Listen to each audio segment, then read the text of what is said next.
Alright, so 2021 is finally over and we are in 2022 where I'm sure nothing will go wrong and everything will go according to plan. Okay, that statement may not age well this time next year, but it is a new year, which means new movies. So today I wanted to run down some of my most anticipated movies of 2022, what they're about, when they're coming out, and who all is involved. I feel like the most rational way to order this is just by release date to keep things simple. So this isn't going down a list of, number 10 is this, number 1 is this. It's just going to be by release date. I tried cutting this down to a top 10, but I ended up with 13 or 14. I just felt bad about cutting some of these movies off. You may notice that a majority of these are comic book movies, and the reason for that is just because we have more information on them. So there could be really good indie Oscar contenders coming out this time next year that I just don't know about right now, that won't be on the list. So don't come at me a year from now whenever my favorite movie of the year is something not even presented on the list, because I may just not know that it exists right now. So without further ado,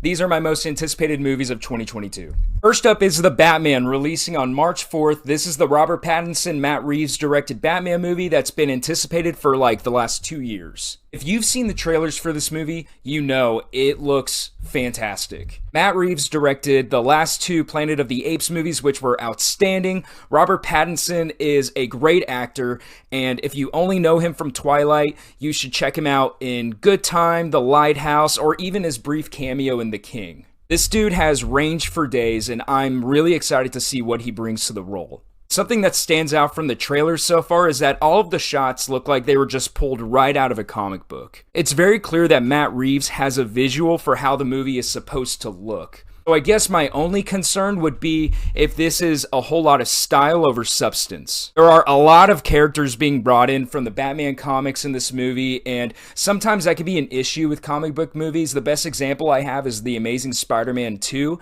where you just pile a ton of characters into the movie, and I realize in that scenario it was kind of like they were trying to build a universe here, and it doesn't sound like there are direct plans for a sequel for this movie. They absolutely will if it makes money, and I think there's a spin-off planned, but I don't know, with a director like Matt Reeves, I have a little bit more faith in the project, that it's something beyond just a cash grab. I also think it's cool that they're diving into the detective side of Batman. Like Christopher Nolan's trilogy, this looks like it's going to be a dark and gritty Batman, but Batman himself seems different. Batman in the Nolan films was like this ninja, whereas this guy seems like he's using his brain as well as his brawn. Also seems like he doesn't have everything figured out quite yet, so I'm looking forward to seeing this and potentially seeing where they go next with the character. And it's also nuts that this guy is playing this dude. This has to be one of my most anticipated movies of the year. The trailers look great talent involved. I'm really looking forward to seeing it. Next, I have The Northman, the latest movie from director Robert Eggers. And I actually didn't know that this movie was coming out until very recently whenever they released the trailer. What I gathered from the trailer is that this is a Nordic revenge film. If you know Robert Eggers, you know this thing is going to be violent and it's going to look amazing. If you don't know Robert Eggers, he recently directed a movie called The Witch, as well as a movie called The Lighthouse, the one that Robert Pattinson is in that I recommended.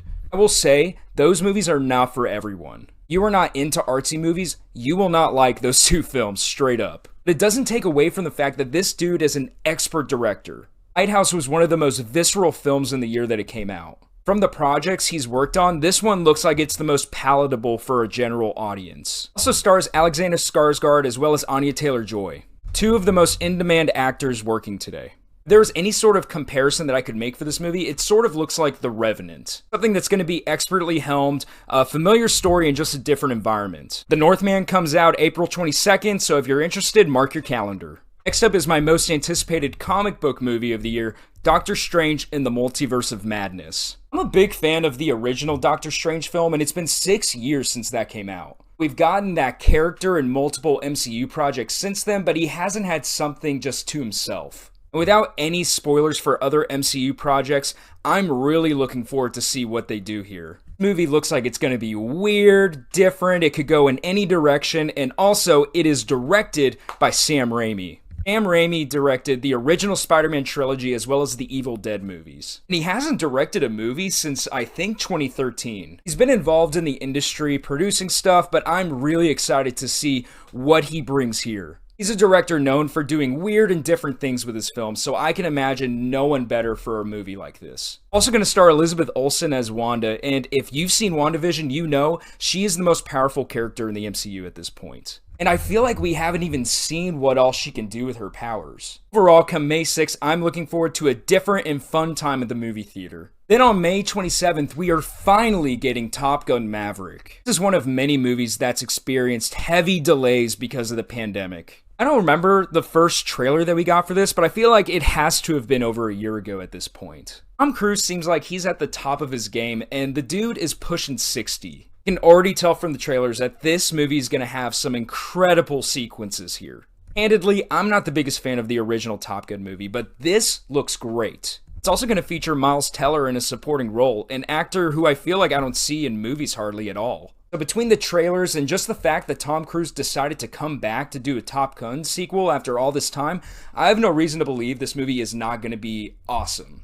Then on July 8th, we get Thor: Love and Thunder. We haven't seen a trailer. I couldn't even find any stills from the movie online. These two pictures are from the last Thor movie. I don't even know what this movie looks like. However, I do know that Taika Waititi is coming back to direct this after directing Thor Ragnarok, as well as Jojo Rabbit. Easily one of the most creative filmmakers working today. He also managed to get Natalie Portman back for the franchise, an actress that I felt like was just completely done with Thor. And not only is she coming back, but they're touting her as the mighty Thor, so I guess she's getting superpowers in this? Looking forward to seeing her fight alongside Chris Hemsworth as well as Tessa Thompson as Valkyrie. Speaking of Valkyrie, she's in this movie, and she's definitely one of my favorite side characters in the MCU. I really hope that they give that character a little bit more depth here. And also, the Guardians of the Galaxy are going to be in this, which I am just in love with. I can't wait to see what Taika Waititi does with this weird band of characters. If I had to guess, the Guardians probably won't be featured in anything beyond just the opening scene, but you know what? I'm gonna take what I can get. I haven't seen the Guardians or Thor in ages. Thor and the Guardians had great chemistry in Infinity War, so I'm looking forward to seeing them trade jabs at each other again. Plus, Christian Bale is playing Gore the God Butcher in this movie. And if that alone doesn't get you excited, then I don't know what else to tell you. At July 8th, I'm going to be first in line to see this movie, straight up. I'm so excited. Next up is a movie that I have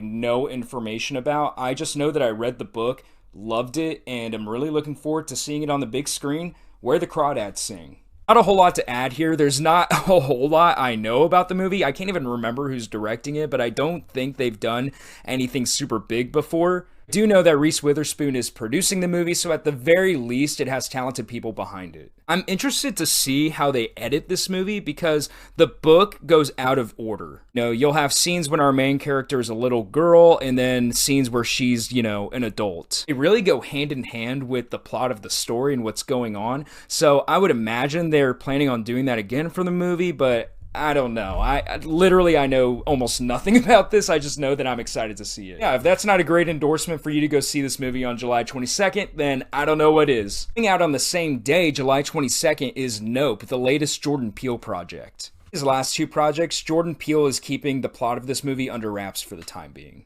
That doesn't bother me at all because at this point, I just trust him as a filmmaker. The last two movies that he's made have been really great. People were mixed on Us, but overall what I appreciated about that movie was that, one, it was a different story, and then two, the atmosphere was great. Jordan Peele just knows how to get the atmosphere of his movies exactly perfect, and that's something that not a lot of directors can do.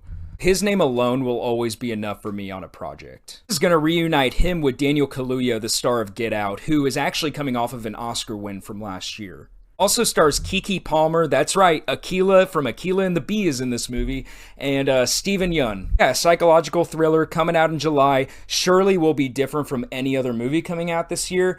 I'm pumped, and I think you should be pumped as well. And on July 29th, we have Black Adam, the Dwayne Johnson superhero movie. Yes, I should correct that, supervillain movie. Apparently he's supposed to be like Shazam's arch nemesis. The movie has been in development since 2014, or at least that's whenever Dwayne Johnson was finally attached to it. Crazy that now we are 8 years after that initial announcement, and we're finally getting it. A lot of that has to do with just the uncertainty of DC. They've been sort of all over the place over the last decade, so it makes sense that they haven't really squared away everything, but I'm glad that this movie has finally gotten made and we're going to be seeing it in July. I'm interested to see just how dark they get with this. Like I said, Dwayne Johnson is playing a villain here, and so I'm wondering if they're going all in on that or if they're going to make him sort of a redeemable character in some sort of way. No, it'd just be interesting to see a movie about an all-out villain told in this way. If we get a movie like 2019 Shazam that instead of being fun and lighthearted is dark and gritty, I'm on board. I'm really excited for this. I'm probably less excited for this than I am the Marvel property simply because I don't know what to expect. But I am most interested in this comic book movie over all of those because I just don't know what they're going to be going for here. Looking forward to actually getting a full-on trailer for this movie so we can start seeing what the tone of it is and what they're sort of going for the character. But until then, I'm excited. Next up is another action movie being released with Tom Cruise this year, Mission Impossible 7. I don't know about you guys, but the last 3 Mission Impossible movies have been some of my favorite action movies to ever come out. The Burj Khalifa scene in Ghost Protocol is incredible. Cruise consistently just puts his life on the line for these movies for the sake of it just looking real. Which, on one hand, kind of reckless, but then on the other, it's awesome. I don't know what stunts he's going to be doing here, and frankly, I don't know how you top what he's already done unless you actually take it up to space. Which makes me wonder, is Tom Cruise going to go to space for a movie? I believe he has a project with SpaceX going on right now, so if anything, he's training to be in space. I don't know, but space or no space, they're going to have some incredible action sequences here. Christopher McQuarrie, the director from the last 2 Mission Impossible movies, is back. Tom Cruise is back. It should be a great time. On October 7th, we have Spider-Man Across the Spider-Verse Part 1. Into the Spider-Verse was one of the best movies that came out in 2018. Just the style of animation was different from anything we had ever seen before. But then they also created a compelling story with Miles Morales. They ran the risk on confusing the audience with some of the plot elements in that movie. The whole idea is you have a bunch of Spider-Man across multiple dimensions and you're bringing them all in to one movie. So the amount of creativity associated with this project, I'm sure, bled over into this. Here we are 4 years later, and I still rewatch the original movie. There's truly nothing else like it out there. So naturally, a sequel was going to be on my most anticipated movies list this year. They actually just released a new trailer maybe like 2 weeks ago, and it looks like they haven't skipped a beat. What's cool too is that they've actually aged up Miles and some of the other characters in the movie, so we're sort of seeing him grow up in these movies. This is a part 1, so I guess we're getting part 2 next year? I haven't gathered what the plot is going to be for a lot of this one, but all you really need to know is it's going to be weird, they're going to cross dimensions, we're going to get Spider-Man, we're actually going to get multiple Spider-Man, and it's probably going to be sick. If you haven't seen the original film, you should watch it. It really is something cool and different that you have never seen before. Speaking of sequels, we're also getting Black Panther Wakanda Forever next year. And you know what? I take back what I said about Black Adam and that being the comic book movie that I'm most interested in. I have no idea what to expect from this one. As I'm sure most of you know, the actor that originally portrayed Black Panther, Chadwick Boseman, tragically passed away in 2020. Kevin Feige, the head of Marvel Studios, came out and said that they were not going to recast Chadwick Boseman. People have theorized Michael B. Jordan coming back and taking over the mantle of Black Panther.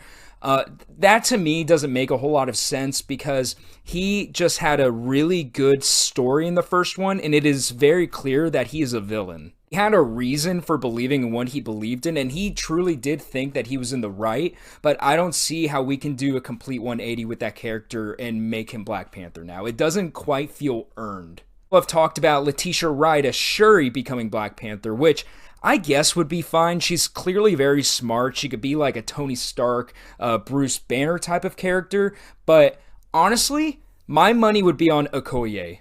She has a powerful scene in the original Black Panther movie where she puts a spear to the neck of her lover and he asks her if she would really kill him, and she just dead eyes says, "For Wakanda," like without question.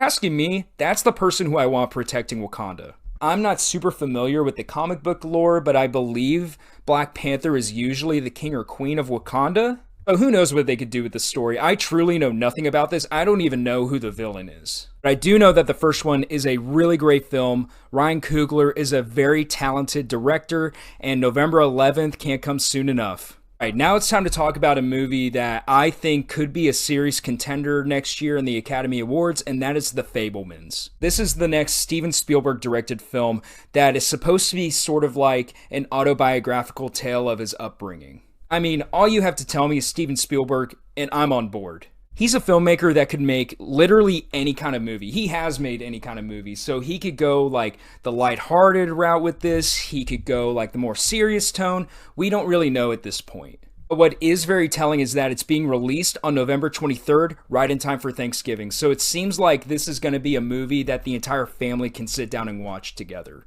Also, some really talented actors behind this. Michelle Williams is in it, Paul Dano, Seth Rogen. Don't laugh, Seth Rogen is a good actor. If you don't believe me, watch Steve Jobs. I'm looking for this to be sort of the Belfast of next year, a lighthearted coming-of-age story. Realize I said at the beginning of the video that I didn't rank all of my highly anticipated movies, but I do know that this next one would be in the top 5. It's Babylon, directed by Damien Chazelle. Really, all I know about Babylon at this point is that it's going to take place in old school Hollywood, and it's directed by Damien Chazelle. Chazelle has directed Whiplash, La La Land, and First Man. In my eyes, La La Land and Whiplash are two of the most well-made films of the last 10 years. People sleep on First Man. That's a really interesting take on the tale of Neil Armstrong and his trip to the moon. Damien Chazelle is 3 for 3 for me.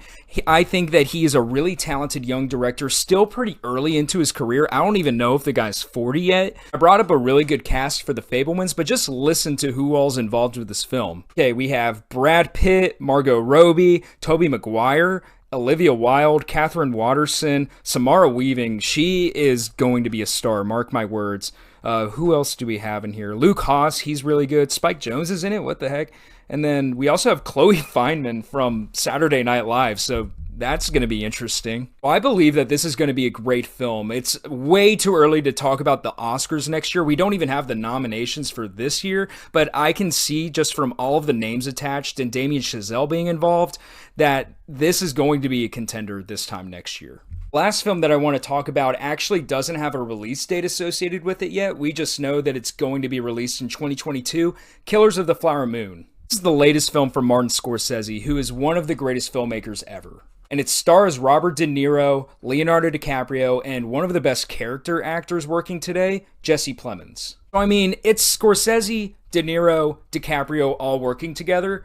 No way this isn't fantastic, right? Something would have to go horribly wrong for this movie to be bad. This is even more of a sure thing than Babylon in my eyes. It's based on a book, based on a true story, so I'm sure if you want to look up the plot and what happens, you can go ahead and do that. I know that I did. Basically, it's about a series of murders of an Indian tribe in Oklahoma. All I can say is that this is going to be exciting. I am interested to see when it gets released. I believe it's going to be on Apple TV+, so honestly, kudos to Apple. They've been putting out some really good content. I would imagine this won't be released until probably the back half of the year. I would have to guess like October to December, simply because we don't have a release date, and this is going to be an awards contender, right? This video ended up going a little bit longer than I would have hoped, but I'm just really excited to see what 2022 has to offer. What are some of your most anticipated movies for this year? Is there anything that I didn't mention here that you feel like belongs on this list? I want to know. Leave it down in the comments. Thank you so much for watching this video. It really means a lot to me,